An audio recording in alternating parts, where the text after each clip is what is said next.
ఈ జనానికి అప్పు కావాలంటే తిరుపతి గుడి చుట్టూ తిరిగినట్టుగా నా ఇంటి చుట్టూ గుడ్డు గుడ్డు గుడ్డు గుడ్డు మంది తిరుగుతారు కదా. మరి ఇప్పుడు నాకు ఒంట బాగాలేదు, ఒక్కరు కూడా చుట్టానికి రాలి దగ్గర.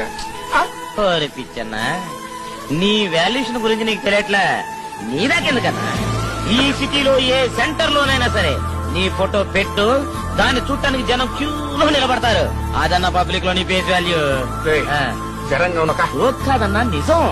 ఒక్క 300 ఇలా కొట్టు, దాంతో నీ ఫోటో తయారు చేయించి అపోలో హాస్పిటల్ సెంటర్ లో పెడతాను. దాన్ని చూడటానికి జనం క్యూలో నిలబడకపోతే సంవత్సరం పాటు నీ దగ్గర ఫ్రీగా ఉద్యోగం చేస్తున్నానా? అంతేనంటావా? నీ మీదట్టు. తీసుకో తీసుకో. అలాగా మళ్ళీ కనుక ఏమన్నా తేడా వచ్చిందో ఆ సెంటర్ లో ఉండేది నా ఫోటో కాదు, నిన్ను చంపి నీ శిలా విగ్రహం పెడతా. మాటలొద్దు, రేపు పొద్దున అపోలో హాస్పిటల్ సెంటర్కి వెళ్ళి చూసుకో, అప్పుడు మాట్లాడు. ఓకే.